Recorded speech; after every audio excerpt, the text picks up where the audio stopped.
एक बार एक निपट कंजूस सेठ होता है।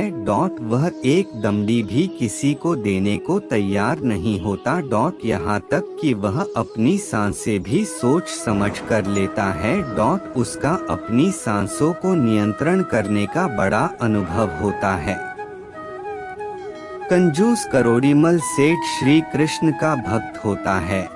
एक बार स्नान करने के लिए गंगा घाट जाता है।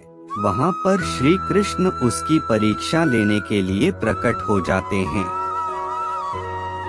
जब वह गंगा जी में डुबकी लगाने के लिए अंदर जाता है तो एकदम श्री कृष्ण जी उसके सामने एक पंडित के रूप लेकर प्रकट हो जाते हैं और कहते हैं, यजमान मुझे कुछ दक्षिणा दे दो। कंजूस सेठ करोड़ीमल कहता है कि श्रीमान मेरे पास कोई पैसा नहीं है। भगवान श्री कृष्ण कहते हैं, कोई बात नहीं, तुम संकल्प कर लो कि मुझे कुछ दक्षिणा दोगे। वह सोचता है चलो ठीक है, और वह पंडित को 1 रुपया का सिक्का देने का निश्चय करता है और सोचता है कि पंडित को कौन सा मेरा घर पता है। मैंने तो यही संकल्प किया है, जब वह अगली बार मेरे सामने आएगा तो मैं उसे 1 सिक्का दूंगा। वह गंगा घाट से स्नान करके अपने घर पहुंच जाता है और जाकर विश्राम करने के लिए लेट जाता है और सो जाता है।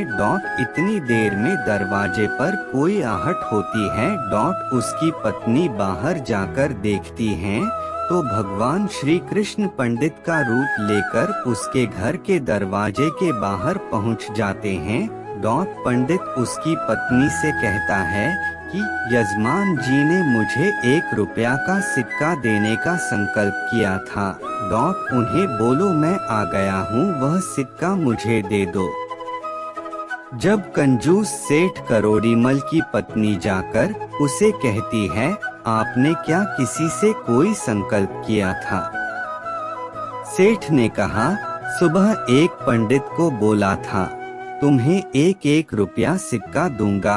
पत्नी बोली कि अब वह बाहर आ गया है और अपना सिक्का मांग रहा है।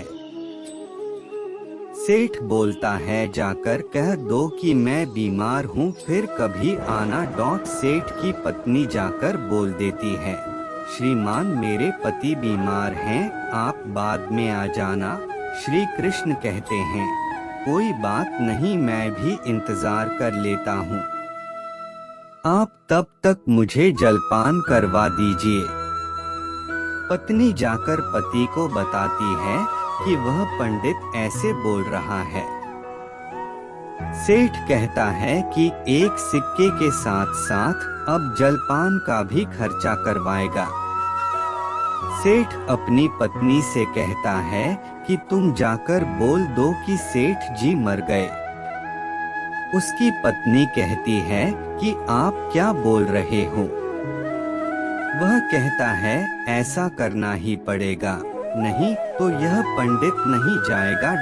उसकी पत्नी जाकर कह देती है, श्रीमान मेरे पति मर गए हैं।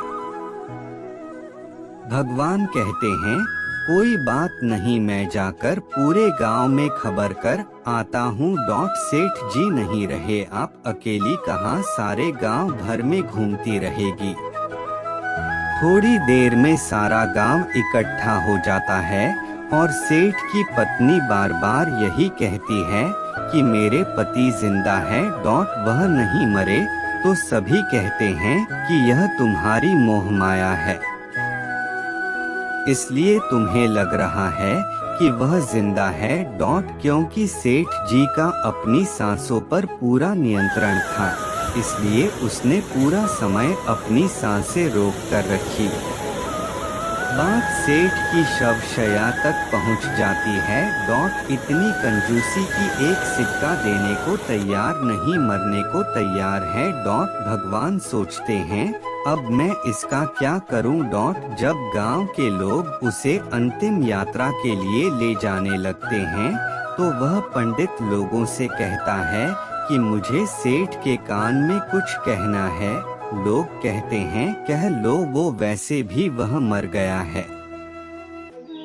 भगवान श्री कृष्ण कहते हैं, आंखें खोलो, मैं बैकुंठ से आया हूँ तुम्हारे लिए, जो मांगना है मांग लो। सेठ खुश हो जाता है कि भगवान मेरे लिए बैकुंठ से आए हैं। आंखें खोलते हैं तो क्या देखते हैं, यह तो वही पंडित हैं। तो भगवान मुस्कुराकर कहते हैं, मांग ले जो मांगना है। सेठ जी कहते हैं, भगवान मुझे कुछ नहीं चाहिए। मैंने जो संकल्प किया है कि 1 रुपया का सिक्का दूंगा। मैं अपना संकल्प वापस लेना चाहता हूँ। मैं 1 रुपया का सिक्का नहीं देना चाहता।